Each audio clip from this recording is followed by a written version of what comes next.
Some of the most indelible images of the Vietnam War came during its final hours of April 30th, 1975. After more than 13 years of military involvement, 58,220 Americans killed, along with millions of Vietnamese, it came down to this desperate evacuation of nearly 2,000 Americans and South Vietnamese dependents from the American Embassy compound in Saigon.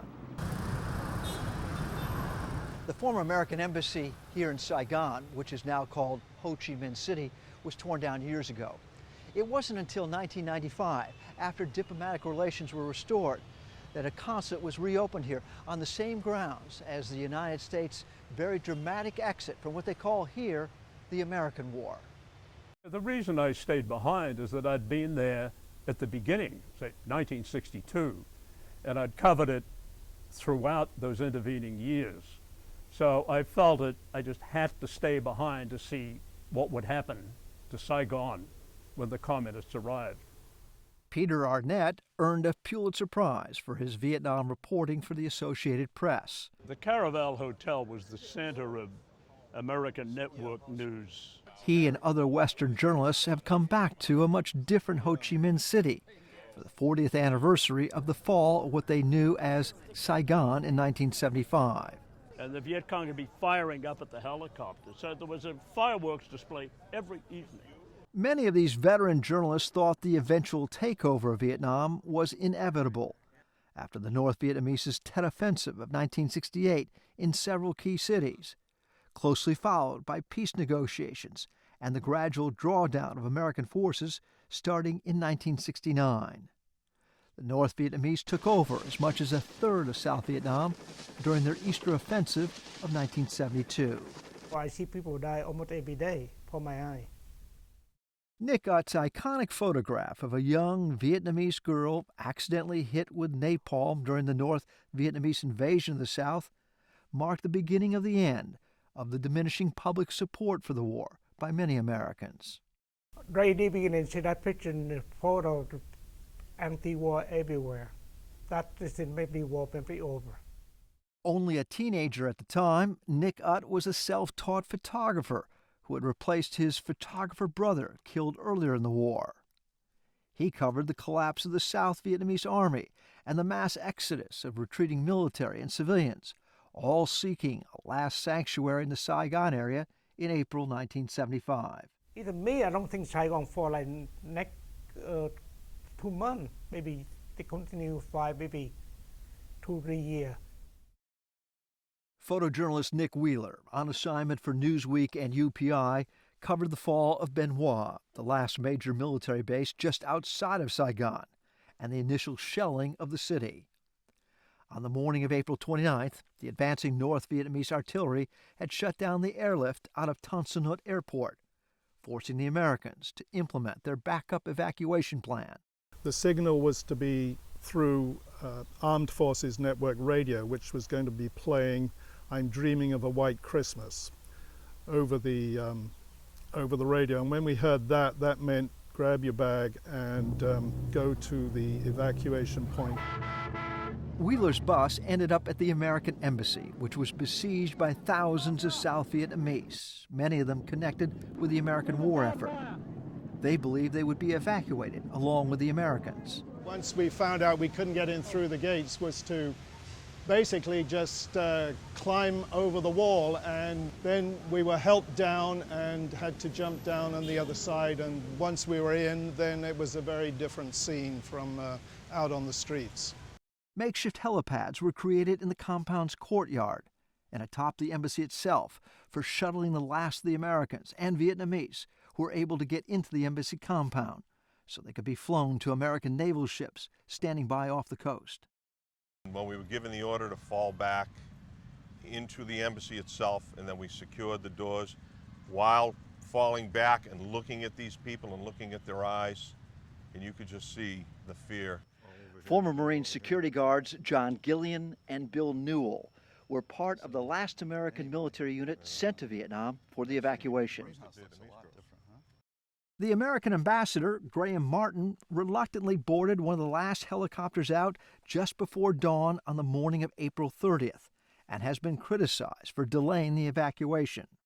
The major issues facing Ambassador Martin was, first of all, to get as many vulnerable South Vietnamese out of the country as possible. Secondly, to avert a situation where unhappy South Vietnamese soldiers or police would turn around and attack Americans remaining in the city. After the last of the civilians had been evacuated, the last of the Marines waited anxiously for one last helicopter to take them out. I didn't think it was the Alamo until we sat on the roof for the final 2.5 hours in the morning of the 30th. We didn't know what was going on. All we thought was, this could be the final hurrah. By daybreak, the Americans were gone, and the embassy was looted by the South Vietnamese left behind. North Vietnamese troops started arriving on trucks, while their tanks quickly took over the presidential palace. Given how bloody the takeover of Phnom Penh by Cambodia's Khmer Rouge only weeks earlier, Arnett and the other journalists who stayed behind weren't quite sure how they would be treated. Later that day, back at the Associated Press's bureau, a freelance photographer who worked with the AP arrived with his new best friends. He announced he is with the Viet Cong, and he had with him 2 North Vietnamese officers, both armed, and my feeling was, here it goes. But they came in a very friendly manner. We had some warm Coke and some old cookies, which they shared with us. They told us about the previous few days of fighting. A very unexpected conclusion to the war. However, within a month or two, the government, the communist officials, rounded up many thousands of former government officials of the South Vietnamese government, many officers in the military, sent them to re-education camps all over the country, where living was very difficult, and some of whom remained for a dozen years. 40 years later, Ho Chi Minh City symbolizes the enormous growth Vietnam has experienced since the war, and it switched to a socialist-based market economy in 1986. Its growth rate has been averaging better than 6% a year the past decade, elevating it from one of the world's poorest countries during the war to one of the fastest-growing economies in Asia. I think we owe it to the young people of this country to think about the future as well as to be honest about our past.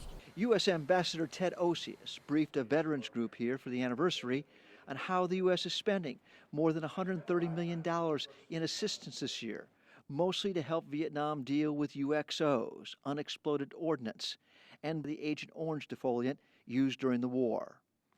April 30th in Vietnam is now called Liberation Day, or Reunification Day, and is a national holiday. Only recently has it also become a show of Vietnam's military power in the region. April 30, the date is very sad. Everyone, like most old people remember, like young people today, they don't know anything. Like my children, they don't know nothing about Vietnam. Mm-hmm. Just sad day. Mm-hmm. Sad day. Like Black Friday, sad day. Mm-hmm. For many of the estimated 3 million Vietnamese who fled the country, often at great physical risks and personal hardships, April 30th is called the Day of Shame, or Black April. Peter Arnett's wife and children were born in Vietnam. He now lives south of Los Angeles, near the country's largest Vietnamese American community. They remain bitter. To them, it's been a Black April. And when April 30 comes, it will be a time of mourning for many of their relatives who went to the re-education camps, many of their relatives who were killed in the war. Given the amount of American blood and treasure lost here over more than a decade of fighting to save South Vietnam from a communist takeover, it's also a day of very mixed emotions for those Americans who served here during the war. Some of them have also come back. Yeah, I was with 1st Special Forces Airborne. It's an outcome that's that we hadn't looked for when we were here. It's not one that we fought for, but we lost, and they won, and now we're partners, and there should be no animosity or living in the past, for Christ's sake. The last Americans out that day were the Marine security guards. Some of them have come back for this anniversary and to honor 2 of their fallen comrades, who were the last 2 American servicemen killed in Vietnam. I think we need to close the book. I don't think there's another chapter that needs to be written. I think it's time to close the book. We're not there to congratulate the communists on their victory. We're there to remember what we did during the war. Over 60 journalists were killed, remembering them, and remembering the brave American South Vietnamese we covered, who fought and died for an idea they believed in. After the anniversary reunion, Nick Ott will head north to visit the family of the severely burned girl in his photograph that earned him a Pulitzer Prize. She now lives in Toronto, and they speak and get together regularly. It's quite moving to be actually, on this same ground. In the old days, the embassy dominated this area. And now, of course, the consulate here is kind of dwarfed by what has taken place in Saigon in the last 40 years. Perhaps the most iconic images of the American evacuation during the fall of Saigon were not taken at the embassy. They were taken at this nearby office and apartment building, formerly used by the CIA and USAID during the war. It is now surrounded by the new image of Vietnam 40 years later. For the NewsHour, Mike Cerre reporting from Ho Chi Minh City, Vietnam.